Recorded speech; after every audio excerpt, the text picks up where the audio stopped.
Una de dos. Ya saben, ustedes disculparán, pero nos hizo reír mucho el doctor Rubén Aguilar. Ya estamos de regreso aquí en la agenda pública.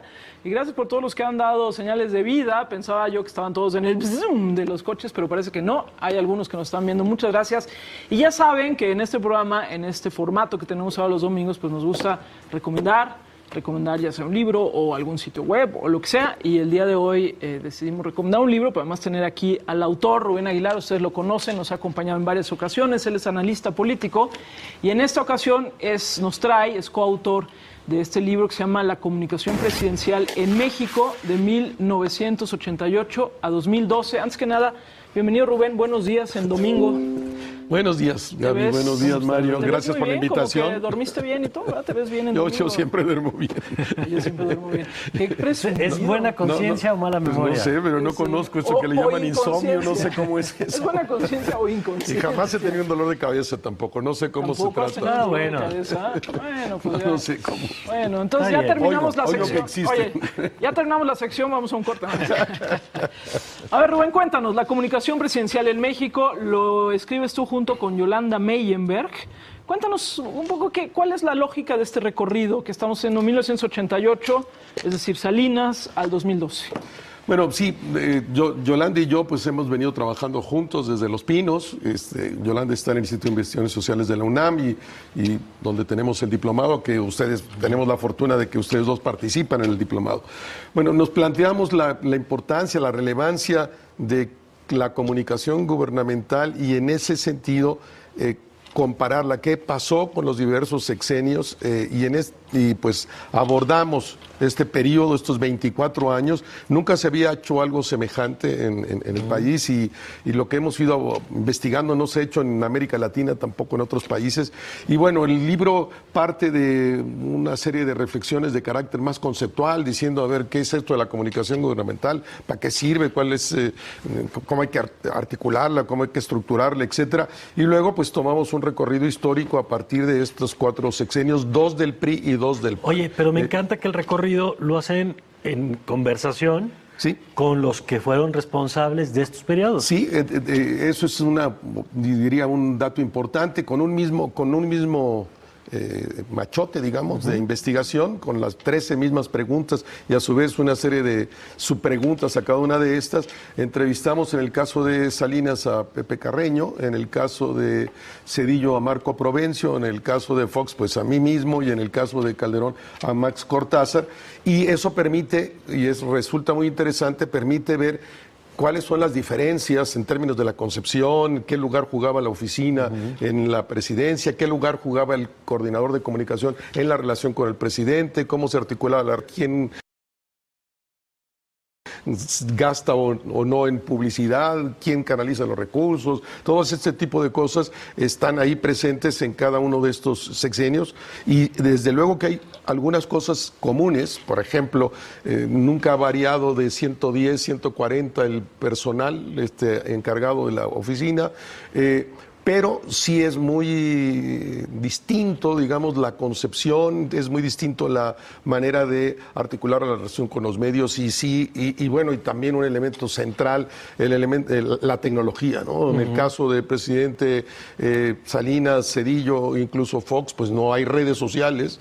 Con Fox empiezan, bueno, desde antes las computadoras, pero el Internet es claramente con Fox, pero ya el Twitter y el conjunto de las redes sociales, el Face y todo es con Calderón, y ahora le toca al presidente Peña. El libro termina con un epílogo sobre la comunicación del presidente Peña. No es el objeto del estudio, pero hicimos un barrunto y un apunte de la comunicación. Oye, y entiendo que hay todavía una parte de la operación de la oficina de la presidencia, y que ese también me parece un punto interesante, porque normalmente uno ve los productos de las áreas de comunicación en términos de los discursos, las estrategias mediáticas, pero no conocemos el cómo operan estas oficinas, sí. Y es parte de lo que ustedes nos invitan a sumarnos, ¿no? Hacemos un recuento al final es una oficina, probablemente el aparato de seguridad en los distintos gobiernos funciona a las 24 horas, pero de las estructuras civiles, digamos, del gobierno, yo pienso que la única que funciona a las 24 horas del día es la coordinación de comunicación. Y entonces ofrecemos un recorrido de las 24 horas de la oficina, cómo empiezan desde las 4 de la mañana a operar y cómo nunca termina y cómo estos 3 turnos se articulan para poder mantener siempre al presidente informado y uno estar monitoreando el entorno y saber qué es lo que está pasando para con esa información después procesar y actuar. Oye, Rubén, pero tal vez sería interesante para las personas que nos están viendo ahorita en la televisión explicar brevemente, cuando hablamos de una oficina de comunicación en la presidencia, es decir, ¿de qué estamos hablando? Porque igual los tres sabemos más o menos, pero sería muy interesante explicarlo brevemente y muy sencillo. ¿De qué estamos hablando? Es decir, ¿es la oficina que está dentro y qué? Mira, muy bien, buena pregunta. Diría en principio algo para iniciar la respuesta. Todo gobierno articula la comunicación en la lógica de generar consenso al gobierno y evitar disenso al gobierno. Y para eso tiene una oficina especializada, que es la oficina de comunicación. Así como existe la Secretaría de Salud para encargarse de los problemas de salud, o la de finanzas, o la de economía, pues existe una oficina responsable de cómo el gobierno genera consenso y evita disenso. ¿A partir de qué? Pues dar a conocer lo que el gobierno hace, lo que cree, en lo que piensa, los argumentos que tiene para tomar decisiones, el mantener la comunicación constante con la ciudadanía, la reacción, actuar, y todo esto en la lógica moderna, en una sociedad democrática, mediado por los medios. En una sociedad democrática, pues los países no tienen, los gobiernos no tienen sus propios medios. No tomas la cadena nacional. No tomas las cadenas y haces todas tus estaciones propias, como en el caso de Chávez y con la continuación de Maduro. Te medias por los medios y en ese sentido pues tienes que tener una comunicación muy asertiva para que no actúe en la lógica del teléfono descompuesto y que dijiste una cosa y el periodista te entendió otra y al final se transmitió otra de lo que habías dicho. Y en este sentido, pues sí, un esfuerzo permanente, constante, por informar de lo que se hace y las razones por las que se hacen. Y toda la oficina pues está dedicada a eso por un lado, pero por otro lado está dedicada también a informar al presidente de lo que sucede en el país de manera permanente. Hay 8 o 10 cortes a lo largo del día de lo que sucede a nivel internacional en relación a lo que pasa en el mundo, pero también lo que el mundo piensa de México, y también hay 6, 8 cortes a lo largo del día para estar informando al presidente de eso, lo que pasa en los estados para que el presidente esté permanentemente informado, y hay una serie de cortes también a lo largo del día. Entonces, por un lado es informar al presidente y a la estructura cercana al presidente de lo que pasa en los estados, en la república, en razón a su gobierno y lo que pasa en el mundo, y de otro lado es dar a conocer a la sociedad lo que el gobierno hace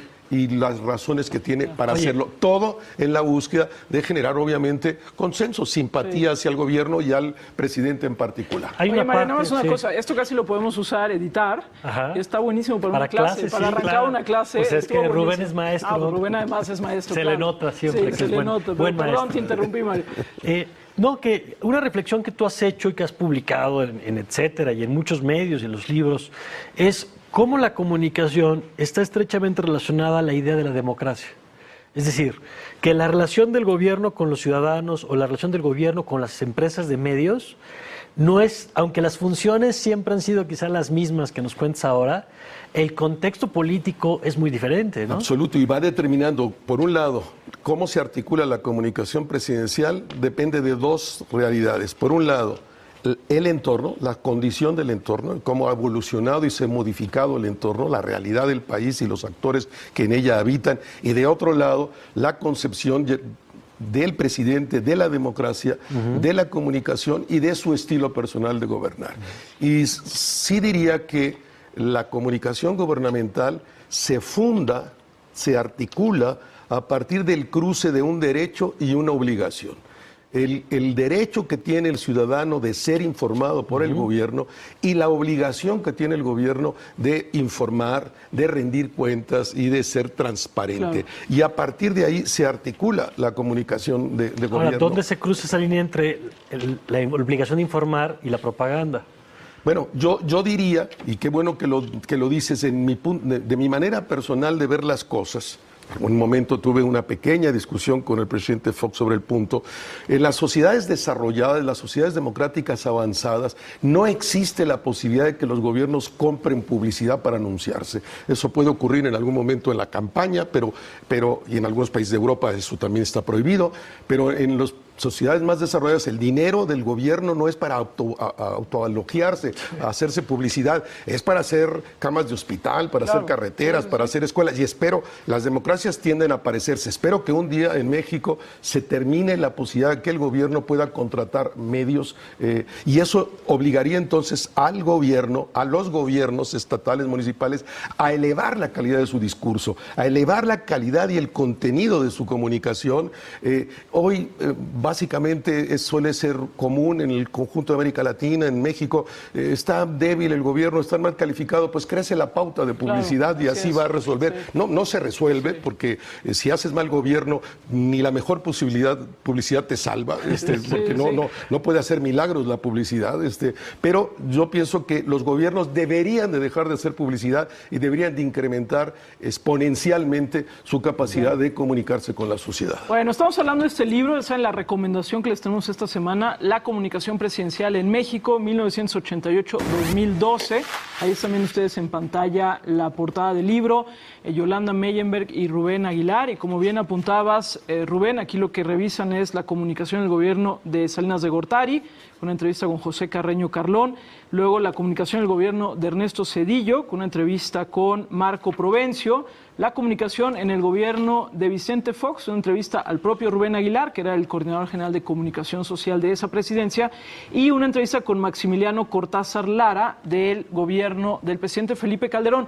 La verdad es muy recomendable, no crean que porque estamos hablando de comunicación gubernamental, eso es solo para especializados en el tema. Al contrario, hay muchas anécdotas que además nos permiten entender cómo se ha ido transformando también el país, porque como bien apuntabas, esta comunicación ligada a nuestra conceptualización de la democracia en el contexto es muy importante. Y te pedí nada más para cerrar, Rubén, si nos puedes, así casi en una frase o en las que te salgan, pues, pero brevemente decir, de Salinas a Calderón, ¿cuál sientes que es el cambio más importante de lo que te dijeron los cuatro entrevistados? Tú incluido, para mí se trastoca con el proceso de democratización, se trastoca el rol de quién controla a quién. Okay. Por un lado, todavía en la época del presidente Salinas, quien controla los medios es el gobierno, dicta las pautas, y a partir ya en la crisis empieza con Zedillo, pero ya con Fox queda claramente, los medios son los que marcan la pauta. Hay una inversión en términos generales, y eso tiene que ver con el desarrollo de la democracia. Los regímenes autoritarios marcan la pauta, indican qué hay que hacer. Las sociedades democráticas, pues los medios tienen otra posibilidad, y en ese sentido lo nuevo es la construcción de la agenda setting, de la agenda mediática, le voy a poner así para ser más claro, entre el gobierno, los medios y la sociedad civil. Oye, eso es lo que me parece lo más de fondo. Claro. Retomando esto que dice Rubén, una frase de Carlos Monsiváis que a mí me gusta mucho, que es de tiempos, si no me equivoco, de Fox, pero creo que llegó para quedarse. Decía que antes se necesitaba mucho valor para hablar mal del presidente y que ahora se necesita mucho valor para hablar bien. Sí, exacto. Y bueno, es parte del cambio, ¿no? De ser los que marcaban la agenda a batallarle ahora. Sí, antes, exacto, decía, antes es fácil criticar, ahora es difícil defenderlo. Bueno, pero muy difícil defenderlo. Bueno, aquí está este libro que se lo recomendamos mucho. Ustedes pueden seguir además a Rubén en @Rubén Aguilar, ¿verdad? @Rubén Aguilar, ahí lo encuentran en Twitter y lo pueden leer en un montón de lados, pero si lo siguen en Twitter, ahí van a ver todo lo que Rubén publica. Gracias, querido Rubén. Gracias, Rubén. Gracias, Gaby. Gracias, Mario. Gracias. Bueno, vamos a una pausa porque ya tenemos aquí también a nuestro siguiente invitado y vamos a hablar de intentos de censura, han dicho algunos, en materia de Internet. ¿Qué hay de eso? Regresamos, esto es la Agenda Pública.